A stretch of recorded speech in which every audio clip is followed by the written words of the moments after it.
To another flip video. Today we're going to be talking about using the quadratic formula to solve quadratic equations. Now, so far we've learned how to solve a quadratic by square roots, we've learned how to solve it by graphing, and we've learned how to solve it by factoring. Of those three methods, the only one that works all the time is graphing. I will say that the quadratic formula works 100% of the time. Now, with that being said, here is the formula. The quadratic formula, and that's assuming that the ax squared plus bx plus c is equal to 0, is as follows. X equals the opposite of b plus and minus the square root of b squared minus 4ac all over 2a. Or as I like to call it, green eggs and ham. Why do I call it green eggs and ham? Because at first glance, it doesn't look too good, Sam I am. But realistically, you are given the B, you are given the A, and you are given the C, and everything else just falls right into place. You also might have recognized part of this formula from when we were talking about the vertex. In fact, the b squared minus 4ac part was when we were recognizing the equation for the coordinates of a vertex. So let's try a couple quick problems here. All right, the first one you've seen before. You did this in the last the other day in class. But here, let's assume that we don't factor it. So here you have 3x squared minus 6x minus 45 equals 0. So as long as it equals to 0, you say that a is 3, b is negative 6, and c is negative 45. Now if we use the quadratic formula where x is equal to negative b plus and minus the square root of b squared minus 4ac all over 2a. All you do now is just plug in the values. Negative b, so in this case it would be 6, plus and minus the square root of negative 6 squared minus 4 times the a times the c, which is negative 45, all over 2 times 3. So the hardest part about doing this is punching it in correctly in the calculator. So I have 6 plus and minus the square root of 6 squared would be 36, and then I'm going to say 3 times negative 45 times negative 4 is positive 540, and this is all over 6. So what I have now is 6 plus and minus the square root of 576 all over 6.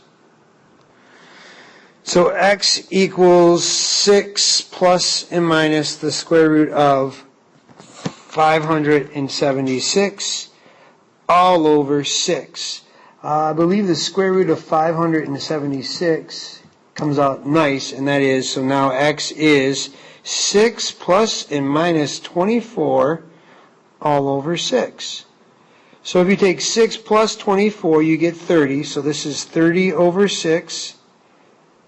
And 6 minus 24, which is negative 18 over 6, which we know from the last class, which would be 30 divided by 6 is 5, and negative 18 divided by 6 is negative 3. So the quadratic formula works all of the time. Let's try another one. Let's take a look at m squared minus 3m equals 14.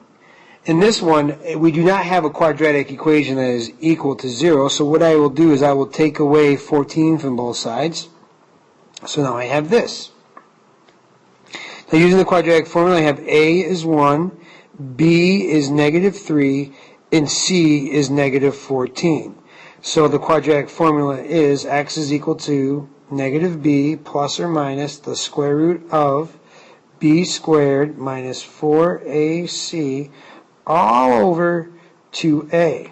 So if we had to input this stuff in here, negative b would be 3 plus or minus the square root of negative 3 squared minus 4 times 1 times negative 14 all over 2 times 1.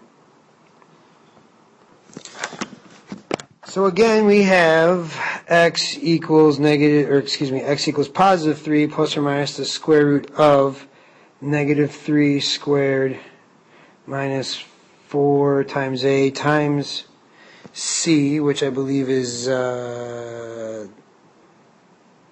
what is c? C is negative 14, right? Okay, so negative 14 all over 2a.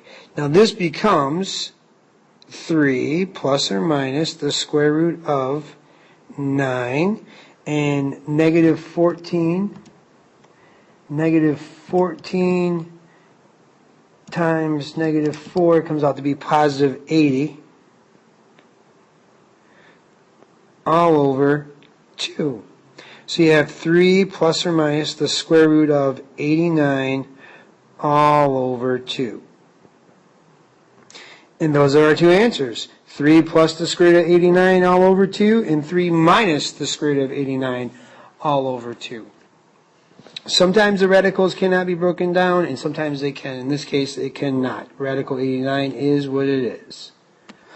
And let's do one final problem just to make sure that we have it. So in this case, it is equal to 0. So a is negative 1, b in this case is 2, and c is 27.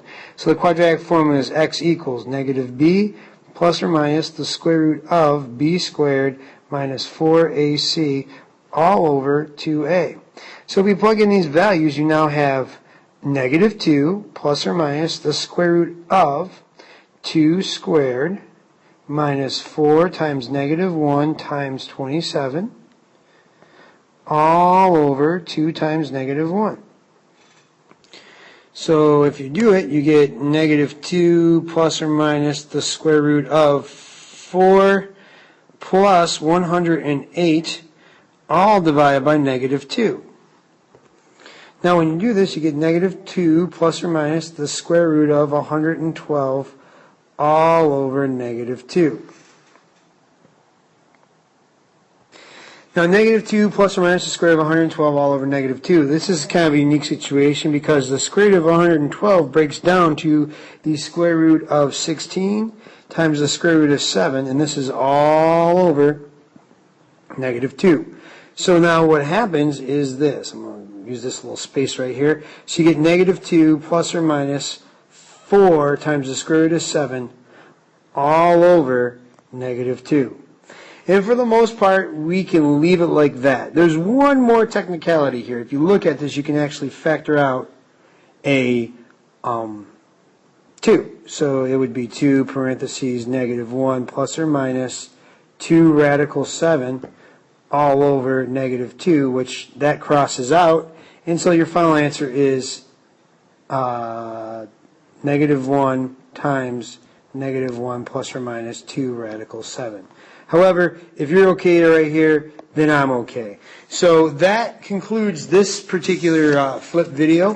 I hope you guys have a great day, and I look forward to seeing you next time. And may the force be with you.